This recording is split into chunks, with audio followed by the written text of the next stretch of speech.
بسم الله الرحمن الرحيم الحمد لله رب العالمين وصلى الله على سيدنا محمد وعلى آله وصحبه وسلم sida la filayo berrita waxaan filayaa inay ciid noqoto ciid al-fidri ilaahay waa mahadleh nimcooyinka badan caafimaadku ka yahay nabadda roobka iyo barwaaqada fadliga ramadaan ilaahay waa ku mahadleh waxaan dhammaan hambalyo iyo salaan u diraya ummadda islaamka meelay joogtaba gaar ahaan ummadda Somaliland gudo iyo dibad waxaan u dirayaa salaan iyo hambalyo waxaan ilaahay uga rajeynayaa sanadkiisa inay barwaaqo iyo bashbash iyo caafimaad ku ciidaan oo ilaahay caafimaad inagu wada gaarsiiyo iyo horumar ramadaantu waxay ku soo hagaagtay sanadkan sanad roob iyo qabow iyo barwaaqo ah dalkuna nabad yahay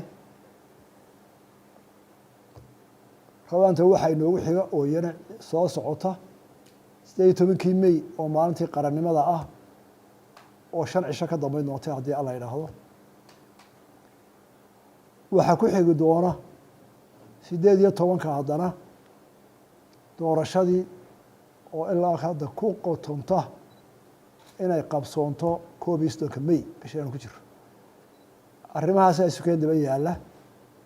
waxaa ku sii xiga 26 June waxa weeyaan arrimahooda muhiima dabaaldeg iyo xus iyo cibaado iyo farxad ah oo ciida waa ilaahay mahadii intaas ku xigtaa si ilaahay idankiisa ciidaha iyo doorashooyinka isdaba joogga ay noogu qabsoomaan nabad qof wal oo muwaadina oo Soomaaliland waxaa ku waajiba in uu ilaaliyo dalkiisa nabadiisa dadkiisa inay si nabada oo barwaaqo ah oo caafimaad caruurtiisa iyo caruurihiisa ku ciidaan Soomaaliland cadow badan bay leedahay oo aan jecelayn horumarkeeda iyo nabadeeda iyo wadajirkeeda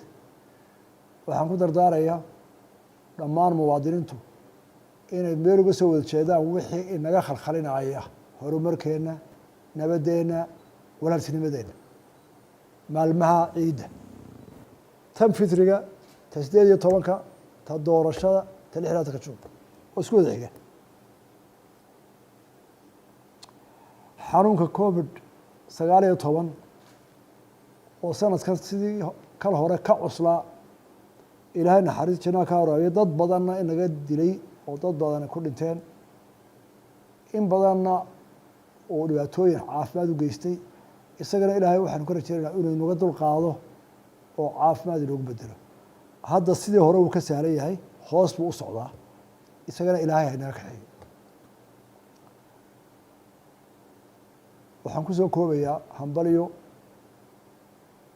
ilaahay nabadda iyo horumarka iyo wadajirka ha inoogu wado sanadkiisana horumar intan ka ballaaran iyo barwaaqo ha inagu gaarsiiyo wasalaamu calaykum waraxmat ullahi wabarakaatu